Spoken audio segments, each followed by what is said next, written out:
you can see, students from Madison High School from Texas are staging a walkout because the school is now banning cell phones. And from my sources, only 6% of the students are proficient at math.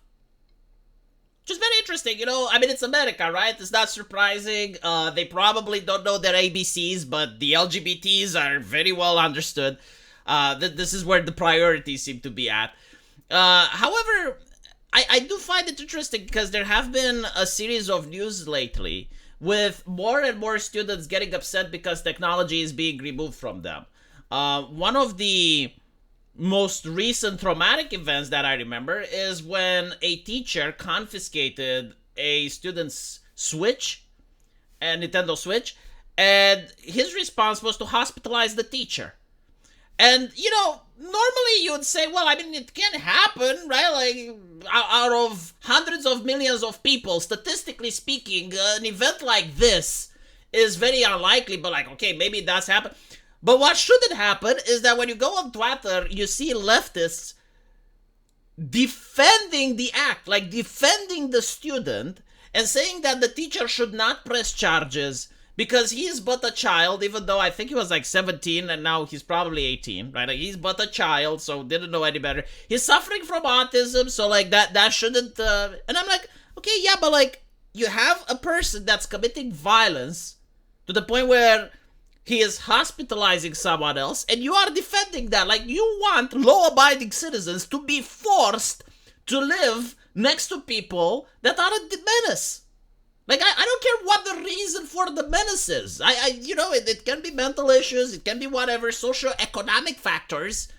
Even though they have a Switch, if you have a Switch, you don't have the socio-economic factors. Like, I'm sorry. No, like, realistically speaking, if you're an American and you have a Switch, you are fucking privileged. You are fucking privileged compared to the rest of the world where people can't afford to have a Switch. And I know, like, their American mind can't even comprehend that there are people out there that do not have Switches, right? That's how poor they are. It's not that they don't want to, it's that they can't afford one, like, realistically. Like, we're not talking about, like, they can't afford one because, like, they have money but they don't want to buy. No. Listen to me. There are people out there that can never afford the Switch. That's how poor they are, right? And yet they don't commit crime. They have the socioeconomic factors, but they don't commit crime. So, my point is, you have an entire culture promoted by the left that is encouraging this type of behavior, that is always siding with the criminal. And the main problem that you have is that when you are creating people who lack discipline, there is no teacher on planet Earth that is going to teach them anything. Because imagine this, right? You have the teacher, let's say the best math teacher in the universe. Like, this guy, he can go into a place where people, like, this guy is so good, you're spending 1 hour with him and already you know how to launch rockets into orbit. He's the best teacher ever. But if he walks in class and the students don't pay attention, the students disrespect him, the students are on their cell phone, the students assault him, it doesn't matter how good he is. No one can perform this job.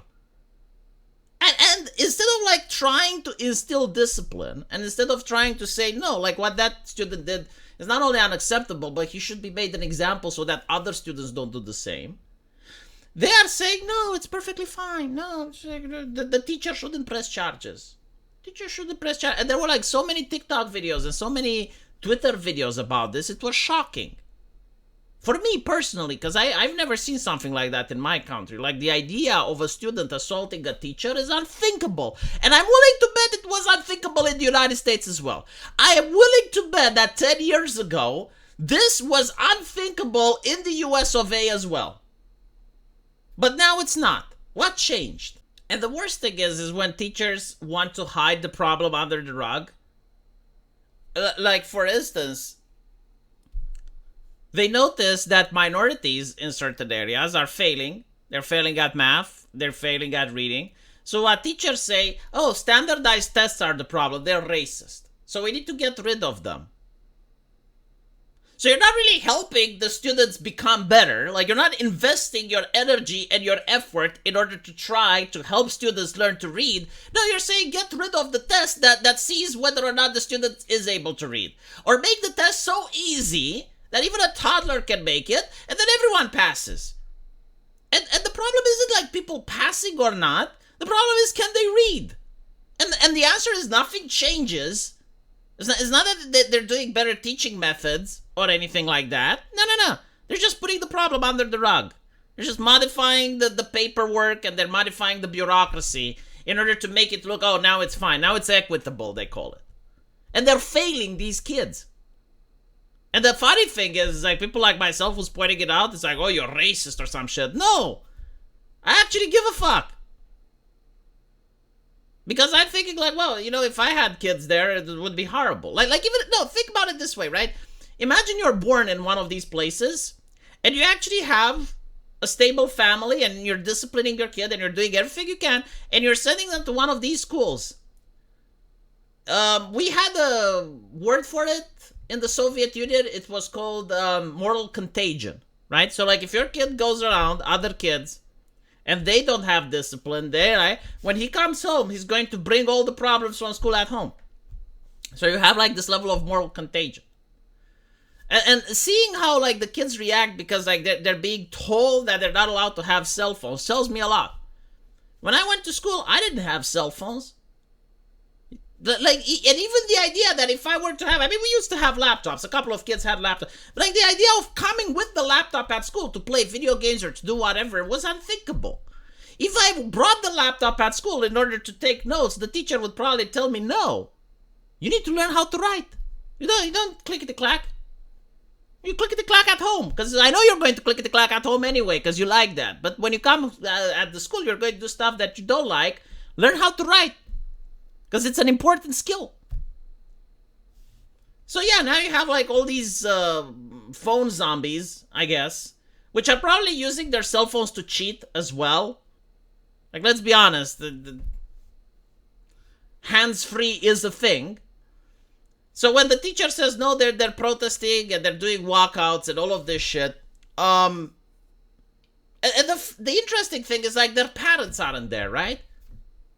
Because, like, if you had parents, they would immediately go, like, what is this nonsense? Why do you need the cell phone at school? What? You have your cell phone at home. Of course, the solution would be for the school to install a jamming device, but then it's like, it's besides the point. The reality is that these people aren't disciplined. And again, I have said my piece on it. I know the argument that most Americans will say, look, the Soviet Union already had the solution for the problem. Like, in the Soviet Union, and it's not just the Soviet Union, the British had the solution for it as well. The existence of penal battalions, right? You take people who are convicts, like the worst of a society, and you train them how to be good soldiers, right? Like, you instill discipline. So, the knowledge of how to take a hardened criminal and turn him into a disciplined person exists. It has been done through history. I'm not asking for them to do that. I'm not asking them to turn hardened criminals into disciplined people. I'm asking to take unruly kids and make them disciplined. Surely it is possible. Like, if you can do something far more difficult, if you can do something far more impressive, you can do something less. Like, take an undisciplined kid and make him disciplined so that he sits down and is able to learn the ABCs and the LGBTs. But apparently, I think that there is no will. There is no political will. There is no desire in order to accomplish this. The Democrats don't want to accomplish this. Republicans given up hope and don't care. So you're going to have generations upon generation of failed kids. And someone is going to have to deal with that problem. Because they're not going to be able to get good jobs. And they're just going to keep, like, requiring welfare, I guess. Because they're not going to be able to produce stuff. So unless this problem is solved, it's just going to get worse over the new generations. Let me know what you guys think. And as usual, I will see you in the comment section. Take care.